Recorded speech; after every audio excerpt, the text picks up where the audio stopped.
Hey everyone, it's Alexander Robinson. Welcome to the channel. So we are back here at the Academy Museum of Motion Pictures because it's another member preview. This time it's for the Bong Joon-ho exhibit. Mickey 17, his latest movie, just came out a few weeks back.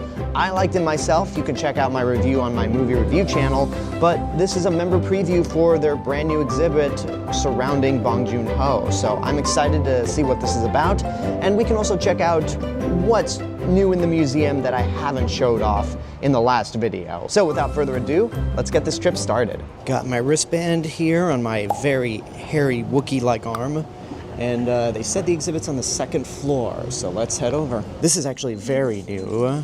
They're still doing their Oscar season here, even though the Oscars have already ended. So they've got this here. They've got a giant mirror. Hello. It's nice, and they actually have that area blocked off because it's a member preview day. And here's the Bong Joon-ho exhibit. This room hasn't changed because it's still a room honoring screenwriting, storyboarding, so this is not new at all.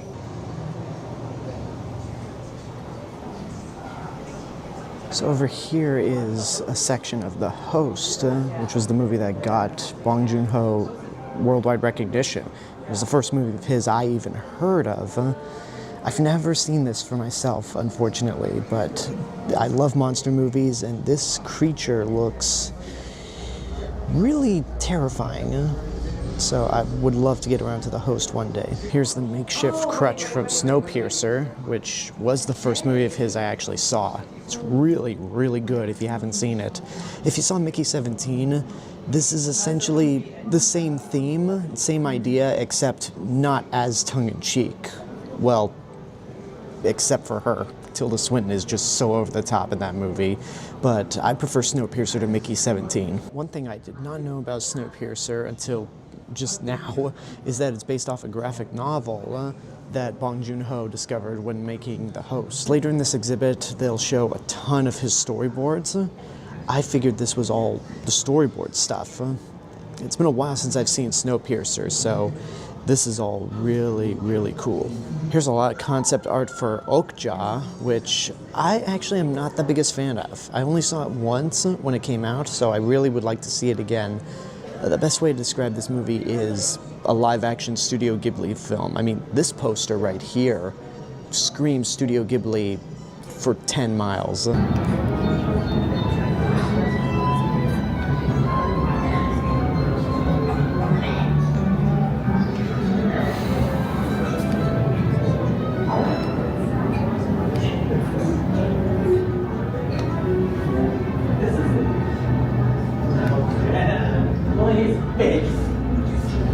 So they had a special screening for us, so that we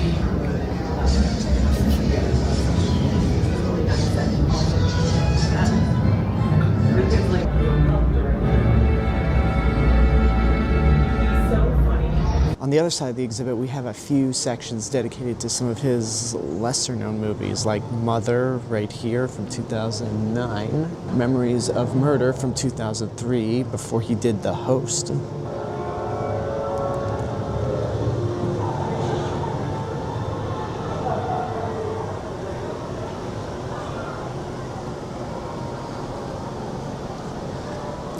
And Barking Dogs Never Bite from the year 2000. I haven't seen any of these movies, so I might have to seek them out at some point. After I see The Host, of course. Then on this side is a collection of posters of movies that have inspired Bong Joon-ho. Like here it says that Bong Joon-ho was really inspired by Fargo and the Coen Brothers style, whether it comes to their dark sense of humor or the fact that he storyboards his entire movies to great detail. And then with Psycho, how the ending of Parasite definitely has a twist with a basement that doesn't really end the way you think it's going to end. Would you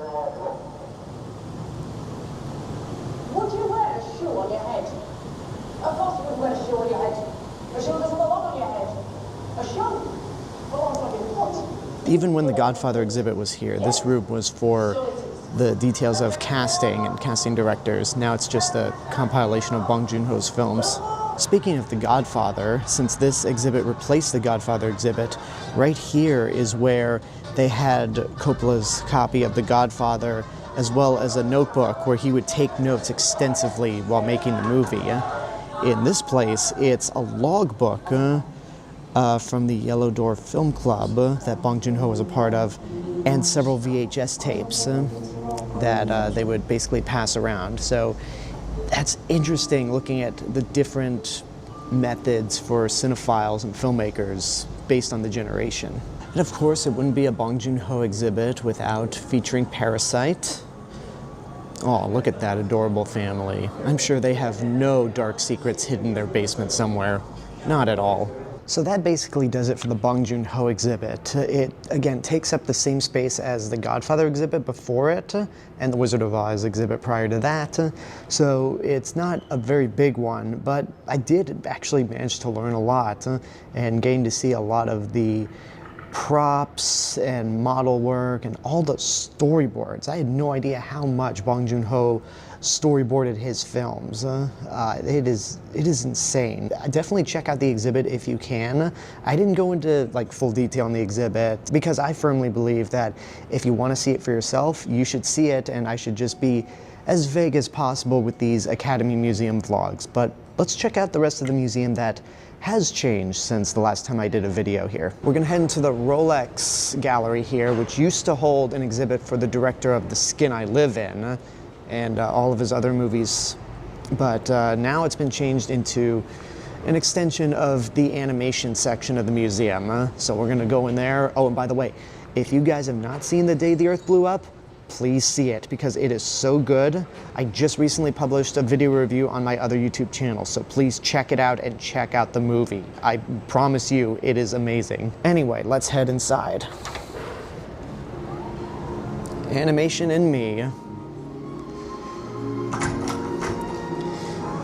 Oh, they've got the WALL-E music playing, Define Dancing specifically, and I'm gonna be honest, that music like gets me emotional.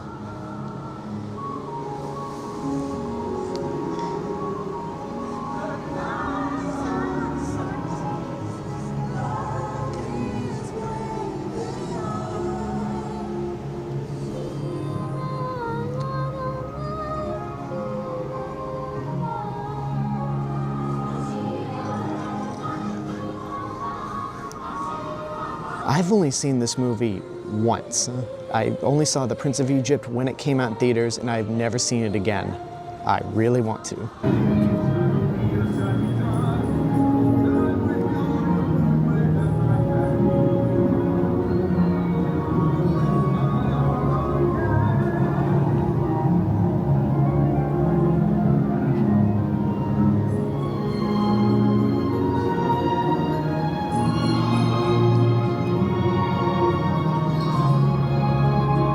This room is still basically the same theme, but they added a lot of new stuff. For example, Geppetto's home and workshop from Guillermo del Toro's Pinocchio, and a sequence of how they did the stop-motion animation. And continuing with the Pinocchio theme, here are all the models from the characters in Guillermo del Toro's and their counterparts from the original 1940 Disney animated film. And somehow this Pinocchio model looks less horrifying than the one in Robert Zemeckis' remake.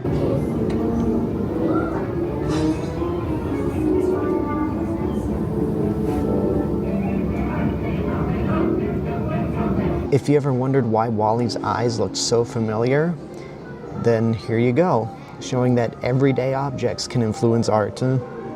I still believe WALL-E. I'm still bitter that this movie did not get nominated for Best Picture. It was like the last year before the Academy raised the number of nominations from 5 to 10, and I think WALL-E is certainly Best Picture material. Moving on to the special effects area, we have American Werewolf in London. Basically the cast, and the animatronic face used for the transformation scene from that movie, which I myself have never seen. I think this might be new also, but showing the motion capture work for Mark Ruffalo's Hulk in the MCU. since he's the only actor to play both Banner and the Hulk. And then contrast this to Frederick Marx in Dr. Jekyll and Mr. Hyde, where they had to do transformations the old-fashioned way. And here's a bust of Frederick Marx, and I did see the lights change to reflect his transformation from Dr. Jekyll to Mr. Hyde. So we'll wait a bit and see if that works. So here we have Dr. Jekyll and Mr. Hyde.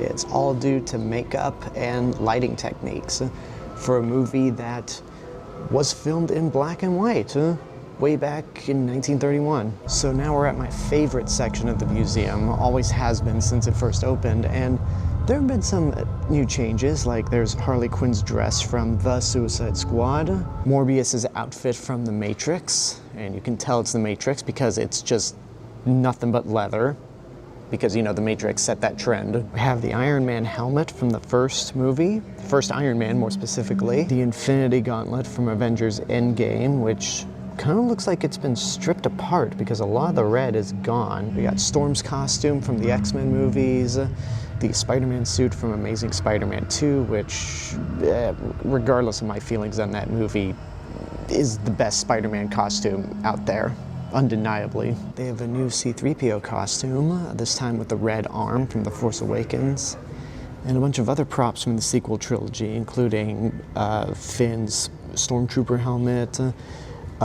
It's hard to see with the Osmo Pocket 3, but I'll zoom in. The ring right there from The Last Jedi with the Resistance logo inside of it. Rey's lightsaber from Rise of Skywalker, Darth Vader's helmet, and then nothing but porgs. Because why not? And finally, in the Leica gallery, there's the Hollywoodland exhibit, which is essentially the origin story of Hollywood, how their Jewish founders basically started creating all the big major movie studios and how Hollywood was formed.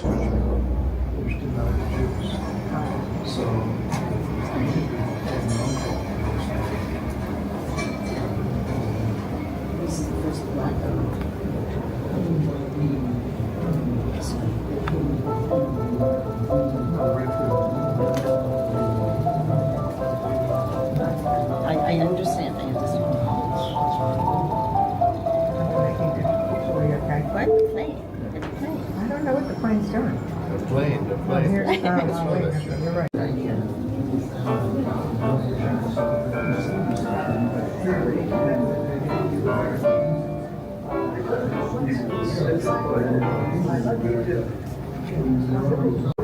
Con el cochero, con mi equipaje, todas esas cosas, creí que me había equivocado de casa. Los muros de mi castillo están cuadrados. She says the power of the little guy taking on the establishment.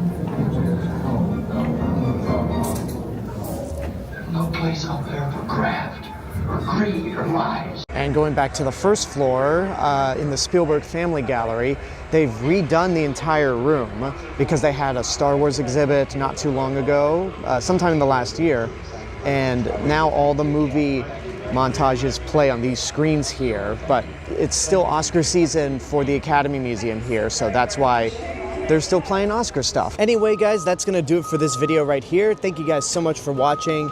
I always love doing these Academy Museum videos, even though this is only the third one I've done on this channel. It's just a peaceful area. I love visiting it whenever I have the chance, whether I'm doing a vlog or just on my own time. And the Bong Joon-ho exhibit, at the time this video is on YouTube, will be open tomorrow and actually doesn't close until January of 2027. So you got a little under 2 years, to check out the exhibit in full. So I hope you guys enjoyed this video. I hope you consider checking out the Bong Joon-ho exhibit. I am excited for the Jaws exhibit later this year because it's the 50th anniversary of Jaws, and I will certainly be there with another vlog when that exhibit opens at the Academy. If you're not subscribed to the channel but you enjoyed this video, make sure to subscribe for more travel-related videos. If you want to follow me elsewhere on the internet, you can find me over on Instagram, Letterboxd, Threads, Blue Sky, Flashes, and my movie review channel right here on YouTube, Alexander Robinson Movie and TV Reviews. I'll see you guys in the next video, but until then, have a good day and take care of yourselves.